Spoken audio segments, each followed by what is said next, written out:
Well, there are some sops that have come the way of Karnataka this budget. It included the development of a smart city, a textile cluster and the scaling up of biotech clusters.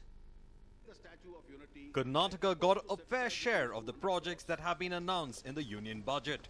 The government announced the scaling up of biotech clusters in the country. Biotech clusters in Bengaluru and Faridabad will be scaled and brought on par with the international standards. The government development of the biotech clusters in Faridabad and in Bengaluru will be scaled up and taken to high international quality. The efforts will include global partnership in accessing model organisms, resources for disease biology, stem cell biology, and for high-end electron microscopy. Karnataka gets its due. The finance minister said that the master planning of 3 new smart cities in the Chennai-Bengaluru Industrial Corridor region will be taken up on priority. Tumkur has been chosen to be developed into a smart city. The perspective plan for Bengaluru-Mumbai Economic Corridor and Vizag-Chennai Corridor would be completed with the provision for 20 new industrial clusters. A national industrial corridor with its headquarters at Pune is being set up to coordinate the deployment of the industrial corridors with smart cities linked to the transport connectivity, which will be the cornerstone of the strategy to drive India's growth in manufacturing and urbanization. I have provided an initial corpus of rupees 100 crores for this purpose. The Amritsar-Kolkata industrial master planning will be completed expeditiously for establishment of an industrial smart cities in 7 states of India.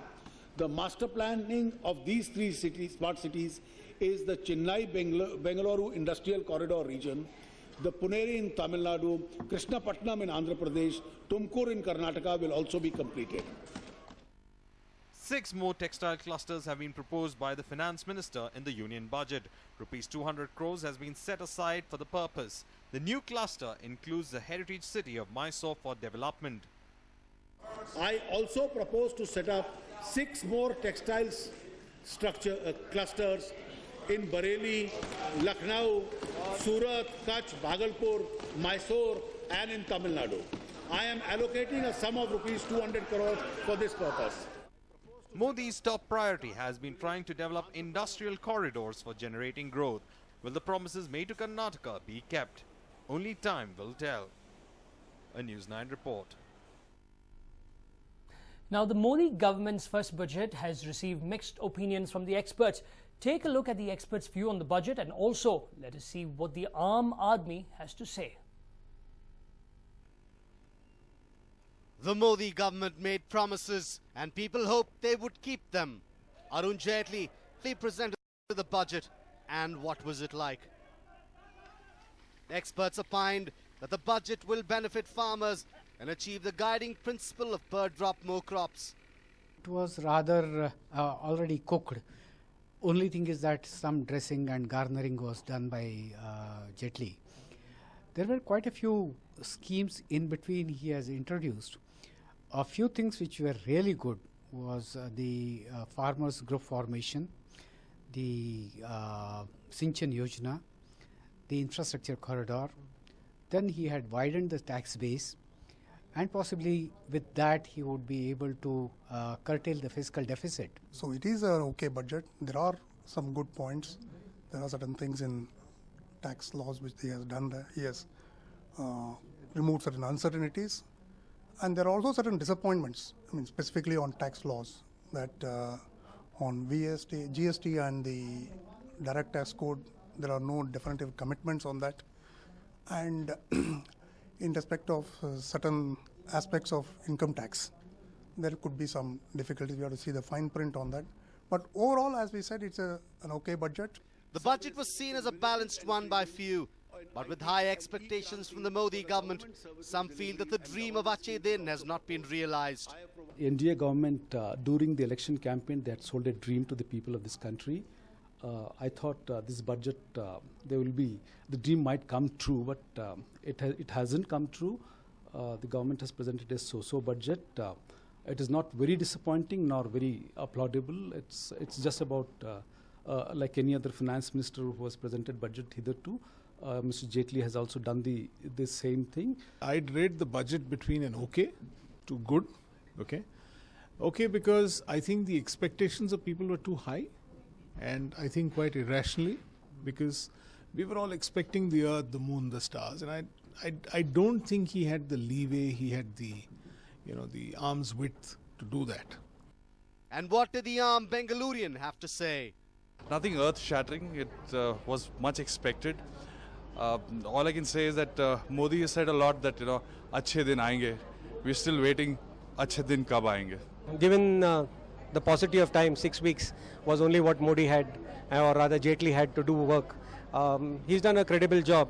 But yes, I give him 6 points out of 10 for the budget, and I give him 1 point only because of time. So that makes it 7 or 7.5 points out of 10. The diamonds footwear being cheaper is always good, to hear for a girl. Talking about the tobacco, no one can actually stop anyone completely from consuming cigarettes or anything. The least we can do is, or the best we can do is discourage them as much as possible. So increasing the rates from 11% to 72%, it's a very good move. Achhe din, I have a lot of expectations from the Modi government. And about the budget, I can say for now, okay then. The reason being, obviously we cannot change the government. The government cannot do any changes to the country overnight. It is going to take a lot of time. This is a finance minister's first budget. So, he may have let down a few, but he does have a lot more opportunities to make amends and really ensure Achhe Din for the common man. A News9 report. Well, in his bid to ensure an Achhe Din for the people of the country, the finance minister seemed to have had a Bure Din. Take a look at what he did to cope. As the finance minister was announcing the budget for 2014-15, something unprecedented took place. Can we have Madam Speaker, can we have a 5-minute break? 5 minutes ke liye.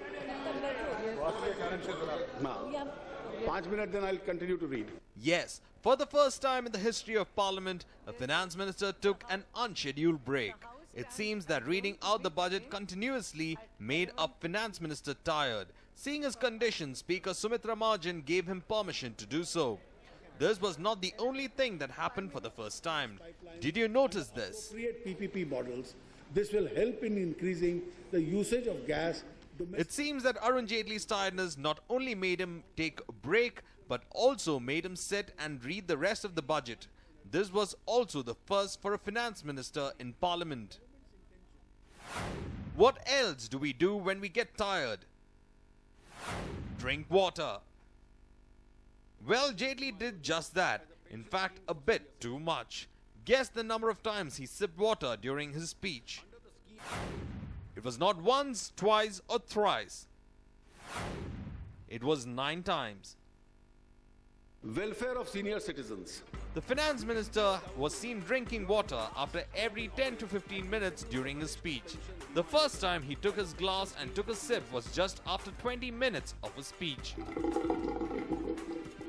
Then the second, third and fourth sips followed.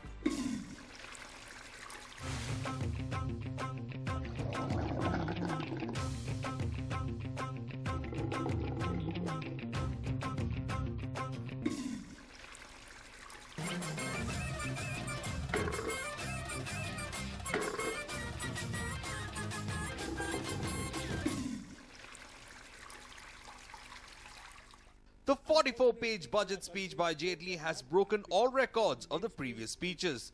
This has been the longest ever speech in the Parliament so far. Now you know what made a finance minister take an unprecedented break. Sit and give his speech and also drink water as many as 9 times. A News9 report.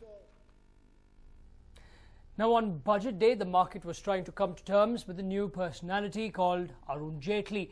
He may be as articulate as his predecessor and legal peer P. Chidambaram, but the jitters were testimony to the roller coaster which the market witnessed on Thursday. The market began on a slightly positive note with the Sensex opening at 25,514 points. The market had closed at 25,445 points on Wednesday. It took comfort over Jaitley's comments about future growth. The steps I will announce in this budget are only the beginning of a journey towards a sustained growth of 7 to 8% or above within the next 3-4 years. But worries hit the roof over Finance Minister's comment on retrospective taxation. It dropped nearly 328 points, hitting an intraday low of 25,118 points. Tax administration. The sovereign right of the government to undertake retrospective legislation is unquestionable. However, this power has to be exercised with extreme caution and judiciousness, keeping in mind the impact of each such measure on the economy and the overall investment climate. The market, however, gained ground after he conveyed the BJP's determination to closely monitor subsidies. For the fiscal year ending March 2015, the government is projecting its payout on subsidies to be 2.61 lakh crore rupees. I also propose to overhaul the subsidy regime, including food and petroleum subsidies, and make it more targeted and provide full protection to the marginalized, poor, scheduled caste, scheduled tribes. A new urea policy would be formulated. In intraday trade, the Sensex hit a new high of 25,920 points as Jaitley said that the government would permit 49% direct investment in defence and the insurance sector. At the end, the market closed at 25,373 points, or down 72 points. Prominent among the gainers was Bata India's stock, ended up 4% as a finance minister announced a reduction in tax on footwear, costing between 500 and 1,000 rupees. The budget is now done, but the future course of the market will now be dependent on what Infosys, India's second largest IT company, says on Friday. The financial results for the June quarter will be announced on Friday. This will be the first quarter after Narayan Murthy announced his retirement. The Infosys stock closed lower on the NSE at 3,293 rupees, or 18 rupees down compared to Wednesday's closing. On Thursday, the rupee closed at 60.19 to the dollar, down 44 paise compared to Wednesday's closing. As investors turned jittery, they chose precious metals like gold and silver, which were trading up. A News9 report.